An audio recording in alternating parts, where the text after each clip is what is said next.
Berjumpa lagi dalam permenungan kita edisi Senin 31 Juli 2023, Pekan Biasa ke-17.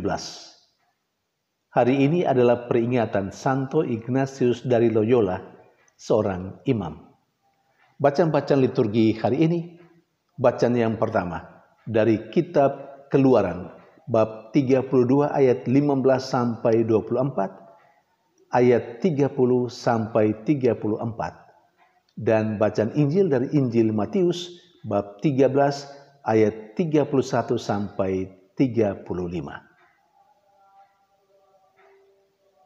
Santo Ignatius dilahirkan di Loyola, Spanyol.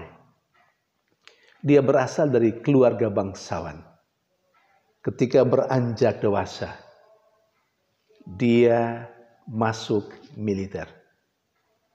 Dan dalam melaksanakan tugas sebagai militer, sebagai tentara, dia terluka. Dan karena itu masuk rumah sakit. Beberapa lama dia berada di rumah sakit. Dan ketika berada di rumah sakit, dia membaca buku riwayat hidup dari Yesus dan orang-orang kudus. Saat dia membaca riwayat hidup Yesus dan orang-orang kudus, itu menjadi momen penting. Ada sesuatu yang terjadi dengan hatinya, dengan dirinya. Dia pada akhirnya memutuskan untuk menanggalkan pakaian kemiliteran sebagai tentara dan berusaha menjadi seorang imam, seorang yang mau melayani Tuhan dan sesama secara khusus. Maka sesudah dia keluar dari rumah sakit, dia memang akhirnya melaksanakan apa yang menjadi ketekatan hatinya. Dia berubah dari seorang militer menjadi seorang imam. Dan bersama dengan beberapa temannya, mereka mendirikan Serikat Yesus yang dikenal dengan SJ.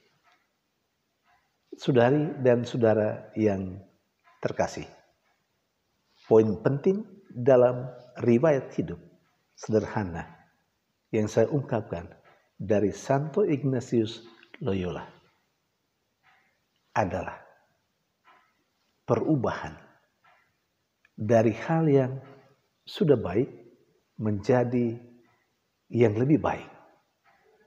Dari seorang militer, tentara, menjadi seorang imam dalam Serikat Yesus. Ia beralih dari dunia, dalam tanda petik bagi saya, kepada sesuatu yang menggambarkan yang surgawi. Saudari dan saudara yang terkasih, terjadi peralihan, terjadi perubahan. Sekali lagi, dari yang baik kepada yang lebih baik. Sementara dalam bacaan liturgi hari ini, secara khusus bacaan yang pertama, diceritakan tentang bangsa Israel yang beralih dari sebuah bangsa yang percaya dan memuja-muji Allah, Yahweh mereka, kepada sebuah bangsa yang berhala, yang mulai memuja patung emas yang mereka buat sendiri. Ada peralihan juga, ada perubahan. Tapi dari yang sudah baik menjadi atau kepada yang kurang baik bahkan dikatakan jahat.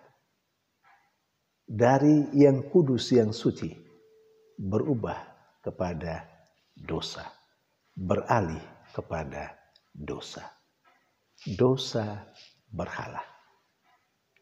Saudari dan saudara yang terkasih, sementara dalam bacaan Injil, Yesus memberi perumpamaan tentang kerajaan surga dengan biji sesawi dan juga dengan ragi.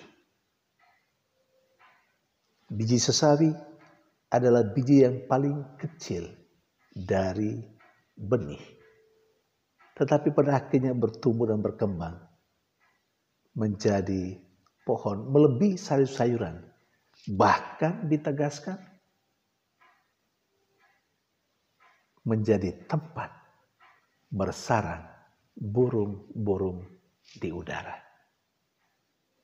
Saudari dan saudara yang terkasih, sementara perumpamaan tentang kerajaan surga yang diibaratkan dengan ragi. Ragi itu biasanya sedikit, tetapi ketika diaduk, dia mengubah menjadi roti. Berkembang menjadi roti. Apa yang menjadi pesan bagi kita, baik melalui peringatan orang kudus Ignatius dari Loyola maupun melalui kedua bacaan liturgi hari ini? Sederhana, tapi satu dua pesan bisa kita ambil untuk kita hayati dengan baik dalam keseharian kita hari ini secara khusus dan mungkin juga besok. Yang pertama, Ignatius telah berubah dari yang baik kepada yang lebih baik. Dari tentara militer menjadi seorang imam Tuhan. Kita memang sudah baik dan kita bisa menakar atau menilai diri kita sendiri. Kalau kita sudah baik, baik seperti apa? Kalau kita sudah baik, apakah kebaikan itu sudah yang maksimal? Kalau belum, marilah terus kita berjuang dari yang sudah baik menjadi lebih baik. Dari yang baik kepada yang lebih hebat dan lebih baik. Kalau yang ada pada kita yang baik saat ini masih di tingkat dasar, level dasar, mari kita berjuang untuk terus maju, beralih, berubah ke level yang paling top, yang paling maksimal. Ada kemajuan, ada peningkatan, grafik tentang hal yang baik dari diri kita harus terus naik, harus terus menanjak. Walaupun mungkin tidak secara instan, cepat, tidak apa-apa. Yang penting kita terus maju dalam kebaikan demi kebaikan dalam kehidupan kita. Jangan sampai kita seperti bangsa Israel dalam bacaan pertama menjadi pesan yang kedua. Bangsa Israel memang beralih, berubah. Tetapi mereka beralih, berubah dari yang sudah baik kepada yang kurang baik. Dari hidup beriman kepada Yahweh Allah mereka, kepada penyembah berhala. Mungkin juga sebaik apapun kita, bisa saja pada kesempatan-kesempatan tertentu kita berubah, beralih dari yang sudah baik menjadi kurang baik. Dari yang sudah bagus menjadi yang kurang bagus. Kita mungkin juga berkenan dengan hidup iman kita. Terkadang kita menjadi orang yang berhala. Bukan Tuhan menjadi tempat perlindungan bagi kita.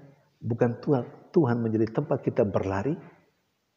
Kita meminta perlindungan, kekuatan. Tetapi kita mungkin beralih kepada yang bukan Tuhan. Yang sering atau biasa disebut dengan berhala yang lain. Ketika misalnya pekerjaan kita anggap sebagai segala-galanya, atau segala-galanya untuk hidup kita, dalam hidup kita. Tidak lain tidak bukan hanya kerja dan kerja lalu kemudian kita mengabaikan semua hal yang lain. Kita sesungguhnya bagi saya itu merupakan berhala baru. Pekerjaan kita menjadi semacam patung emas yang disembah, yang dipuji oleh bangsa Israel dalam bacaan pertama hari ini. Ketika uang, memang penting uang dalam kehidupan kita. Tetapi ketika uang kita jadikan sebagai segala-galanya untuk hidup kita, maka kita menjadi atau kita telah melakukan berhala baru dan uang menjadi berhala itu. Masih ada sekian banyak yang boleh kita sebutkan. Ketika kita terarah kepada satu hal dalam hidup kita, lalu kita mengabaikan semua hal yang lain, disitulah letak keberhalaan kita. Tuhan bukan lagi satu-satunya yang kita sembah. Tuhan tidak lagi menjadi satu-satunya pusat kehidupan kita. Tapi kita beralih kepada yang lain. Dan yang terakhir, dari bacaan Injil. Kalau Yesus memberikan perumpamaan tentang kerajaan surga, bagi saya, Yesus sebenarnya sedang memberikan perumpamaan tentang dirinya sendiri. Kerajaan surga, kerajaan Allah, tidak lain, tidak bukan, adalah Allah itu sendiri. Dan Allah hadir dalam diri Yesus. Dan tidak saja hadir, Yesus adalah Allah. Allah yang menjadi manusia, bukan? Maka ketika Yesus berbicara atau memberikan perumpamaan tentang kerajaan surga atau kerajaan Allah, sebenarnya Yesus sedang berbicara tentang dirinya sendiri.